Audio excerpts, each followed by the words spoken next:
I watched him at BYU, watched him in the NFL. Ty Detmer. Let's bring him in right now. Hey, Ty, what's happening? How you doing? Sorry, I thought I was going to be home. I'm almost there. So oh, you please got me in the car right now. Take your time. We'll take you any way we can. And yeah, I started off that introduction talking about that 1990 Heisman for you. And that is where I have to start. As a kid growing up, I can remember the victory over Miami early in the year. And then it seemed like the rest was history. You kind of put the country on notice. Was there a moment, maybe outside of that first Miami game, that you remember specifically about that Heisman season? You know, we played Washington State the next week, and we were down pretty big at halftime. And, you know, everything kind of would have gone away, beating Miami, all those things, if we don't come back and win that game. So that was probably as big a game as any for, you know, keeping the Heisman hopes alive at that point. So that game, and then we played San Diego State a little later. They had Mark McGuire, big quarterback, and great matchup at home. And just as the season went on, it just kind of each game got bigger and bigger. Remember that guy, Mark McGuire's brother? He was like 6'8". He was huge. Yeah, he was a big guy. They had some speed outside, and he let it rip, man. We had some wild games with San Diego State. Well, you know, the foundation is kind of laid for BYU quarterbacks. And I want to ask if that can be a little intimidating, because before you get there, it's McMahon, it's Young, it's Bosco, and you could go all the way down the list.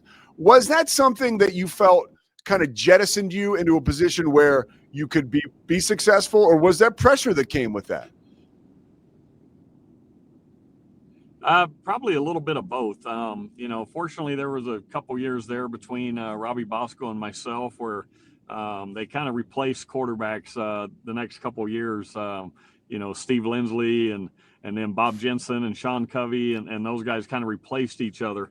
And so took a little bit of the pressure off, but that was one of the reasons I went there too, was because of that tradition. And if you can play there, you got a chance to play at the next level. Yeah, and you're there playing for Lavelle Edwards. What kind of knowledge or wisdom does he drop on a young man who is going through a pressure cooker like that? Because you started to play so well early with that Miami game we talked about, that you were all over the national landscape, so people knew who you were and people were excited for you, and then you just kept delivering. Was there some wisdom he gave to you as to something to keep you centered or something to kind of just keep you on track? Well, that was probably Lavelle's greatest quality, was just his calm demeanor. And, you know, you see him on the sideline, never a smile, I mean, he always had that little frown on, you know, but you just always felt comfortable around him, and never the pressure that, hey, if you throw a pick, we're going to pull you here, you know, that kind of thing. He allowed you to play and just was that calming influence on the sideline for everybody. Yeah, somebody who, like, you just, you know, goes down in football lore as one of the all-time greatest. What I've come to learn, by the way, goes down in football lore as some of the greatest fans are BYU fans. The more, you know, I'm in Texas, so working for the Big 12, and I call games for ESPN. I got a chance to go to Provo, call a bunch of basketball games, getting to know the fans, and then there is something so special about BYU and their fan base that honestly I had no idea about, Ty, and I'm so lucky that I get a chance and an opportunity to experience it. I guess I want to ask you, why are the fans, BYU fans, so unique and so positive? And just, you know, again, team's 5-0. I think you can give some of the credit to the fans again.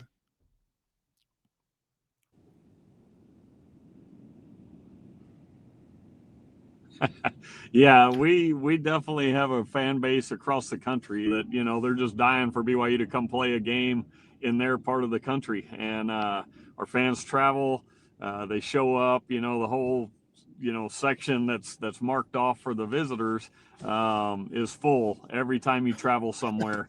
And I think people feel like they've got a piece of it, you know, with the church-owned school.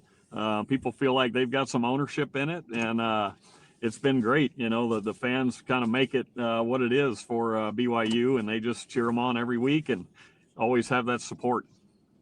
Well, what was that like for you, knowing that you were going to go on the road and have a large contingent of Cougar fans there supporting you?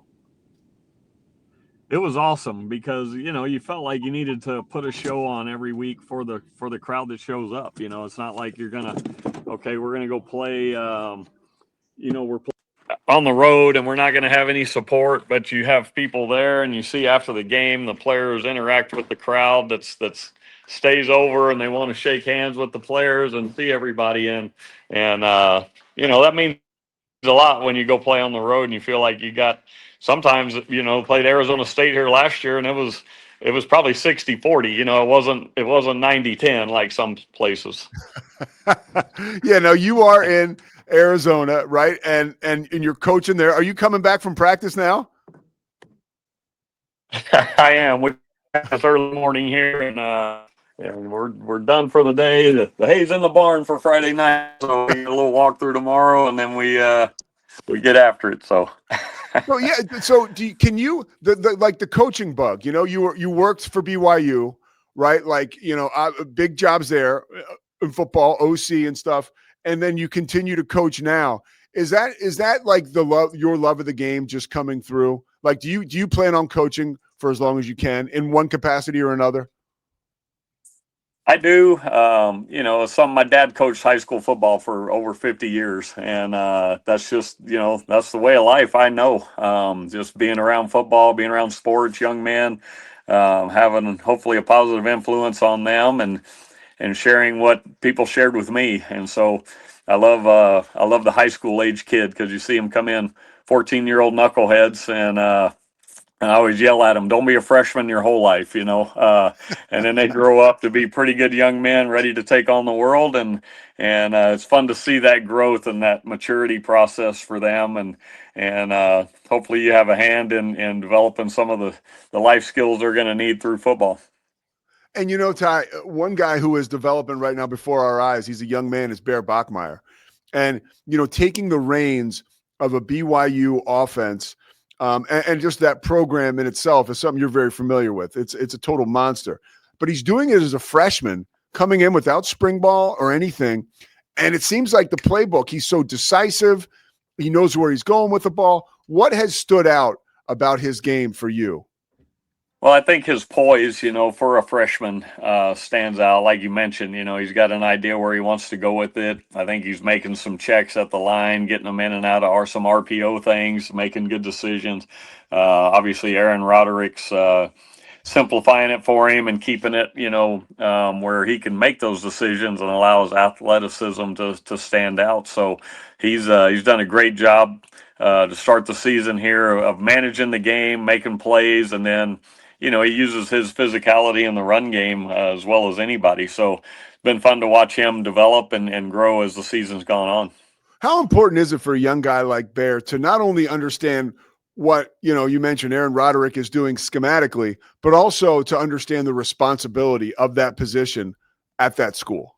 Yeah, maybe ignorance is bliss here. Like you said, he didn't have spring ball. He comes in at the end of the summer, and boom, you're the starter, and it's go time. You don't have all the hoopla and everything else that goes with getting ready for that season. So I think he's done a great job of jumping in, assuming a leadership role. I think the players gravitate to him and rally around him, and a lot of times, when you got a freshman quarterback, you got to have the other guys around you step up, and I feel like those guys have. But I think the players love him, and he does a great job of handling being the guy and still being a great teammate. That Aaron Roderick playbook, the more and more that Bear Bachmeier starts to wrap his arms around it, because again, it's something like you mentioned, it's been sort of simplified early on. That will continue to open up, and probably will happen at the right times as this offense continues to evolve and get better. How potent is that for BYU to be able to expand this playbook as the year continues, almost not just giving Bear more responsibility, but also giving the defense different looks, right? It's stuff maybe you haven't even seen on tape. Yeah, I mean, you got to have that as the season goes on.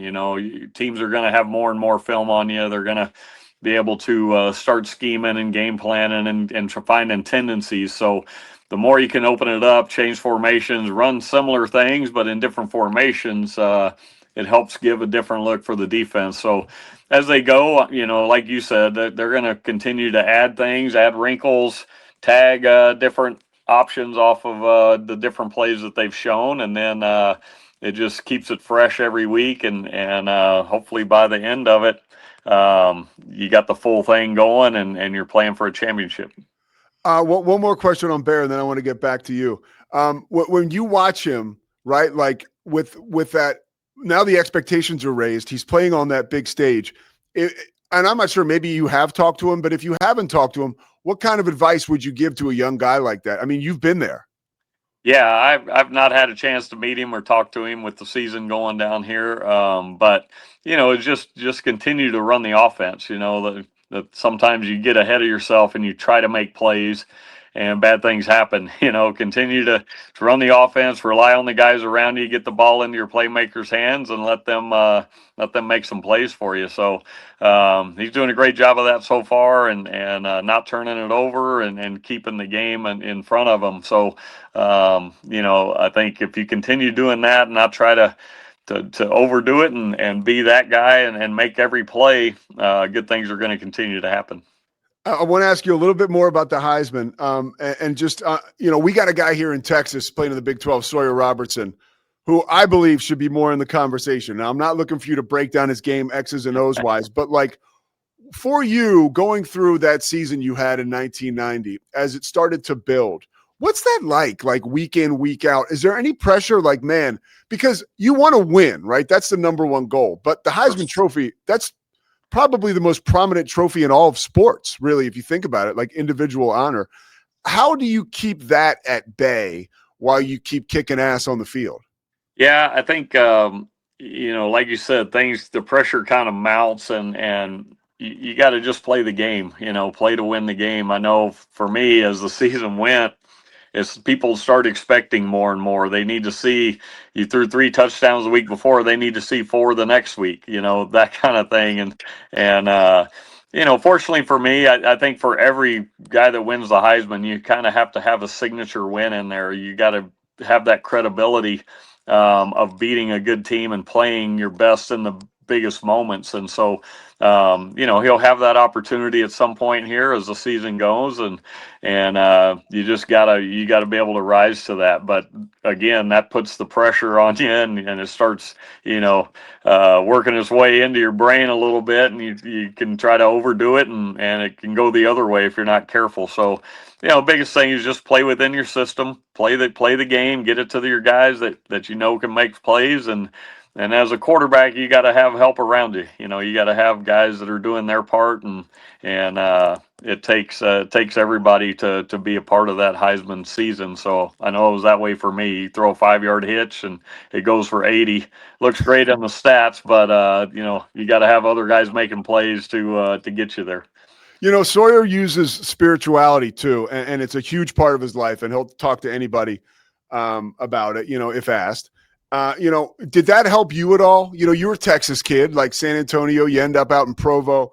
I mean, the pressure is just so massive, I would imagine. You need a relief, right? You need a belief. Like, did that help you? Yeah, I think so. It gives you a foundation of peace. You can go out there and if you're doing your part and you're doing everything you can to be successful, you can sleep easy at night. You can rest and know that it's not in your hands. There's only so much we can actually control out there, and I think the spirituality side helps you understand that and helps you to be at ease as long as you're doing your part. And for me, that was a big thing growing up, being in a Christian home, and expecting things, to act a certain way. And growing up the son of a coach really gave you just a foundation in being able to handle a lot of those things that come your way, because you've heard it your whole life, and you've been around it, and you know that you can only do your part. Well, you talk about peace, but then you had to go into the NFL, right? And then you got fans like these Eagles fans, right? I mean, that's the exact opposite. I grew up a Philly fan, and you had some great years there. Really helped us out. Like, what was it like for you playing in the NFL? You go from Provo, where you're on this huge stage, you win the Heisman Trophy, and then you're in locker rooms with some of the best players in the world, in some of the craziest cities in the world with some of the most rabid fans. What was that intro for you like? Yeah, it was. I mean, that was the dream as a kid. It was like I grew up a huge Roger Staubach fan, Dallas Cowboys, that kind of thing. Then they fired Tom Landry and Jerry Jones took over, and I had to jump ship. And so it wasn't hard for me going to Philly, knowing that everybody hated the Cowboys at that point. So it was great. I mean, that was the dream as a fifth grader, 10-year-old kid. What do you want to be when you grow up? I want to play in the NFL, and had that opportunity, go back up Brett Favre the first 4 years, kind of learn through him, and great coaching staff with Mike Holmgren, had John Gruden there at the time. That was the tie that got me to Philly, and Andy Reid was the tight end coach, Steve Mariucci, quarterback coach, Dick Duran, Ray Rhodes, a lot of head coaches came from that staff. So kind of the right place at the right time. Got a chance to go to Philly. It was the best of times and the worst of times at times. So when things are good, there's no better place. When things are bad, there's no worse place. But kind of had the whole gamut there, and then bounced around. Got to play with some great players, and just be in some great organizations, learn a lot about yourself, about others, and why some teams are successful and why others aren't. And so great experience, wouldn't trade it for anything, and just feel very lucky to have been a part of that. No, you were absolutely. You had some really big moments in Philly, and let me just tell you, we appreciate it. I appreciate it. No, I'll tell you that. Well, one last question, then I'll let you get out of here, just because I'm curious. What was, being you and Favre, right, watching him evolve? What was that like, and how did you see his play on the field progress, and then him progress as a young guy? Who, obviously that situation, that's a tough position to play, especially if you're, and he's not been shy about it. If you're running fast and loose, how did you see him kind of hone in on success there on and off the field? Yeah, first couple years, it was kind of anything goes with him. He was learning on the fly, led the league in picks, and also big moments of winning games at the end. And he kind of had it both ways as well those first couple years. And then the best thing that happened to him was Reggie White coming in, because Reggie, I think, basically went to him and was like, look, I've got the defense. I need you to be that guy on offense. I want to win a Super Bowl. And if we're going to do that, I need you to do your part over there. And it really kind of matured him a little quicker of becoming that leader on the offensive side. And Brett grew as a player, started really understanding the game and the offense. And, fortunately for him, he had, the same offensive system his whole time. And he grew with it. And, he really became obviously a Hall of Famer, great player. But man, that guy loved to compete and play the game, and he hated to lose. And, he was a lot of fun to be around, great teammate, those kind of things. But he took his lumps early, and then really grew from it, and had people behind him that backed him and didn't pull the trigger and pull the plug when things were rough early on. So it was the right place, the right time for him as well. And I think Reggie really helped him mature as a player coming in, being that veteran voice. Hey, Ty, I hope those young dudes playing for you on Friday night know how lucky they are, man. I've just gotten 20 some minutes with you, and you've made me better. So those kids are probably, they get hooked up. Thank you so much, man, for taking the time today. I so appreciate it. Appreciate you having me on. So appreciate it. All right, there he goes, the Heisman Trophy winner, Ty Detmer. I was maybe going to ask him, where is his Heisman Trophy? But, he's at home. I don't want to get into all his, it's Ty Detmer. He gave us 20 minutes. That's plenty. He doesn't have to give us a cribs tour of his house so I can see the Heisman Trophy. All right, we're going to step aside. We're going to come back. The Pete Souza Show is presented by Slovacics. Awesome talking to Ty Detmer. Amazing dude, amazing message. And, I love that stuff, as you guys know. Can you tell? I think you can. All right, we're going to come back, and then Scotty's going to ruin my day and hold me accountable. Accountability makes us better, but it's hard. The Pete Souza Show is presented by Slovacics. After this short break, we'll come back.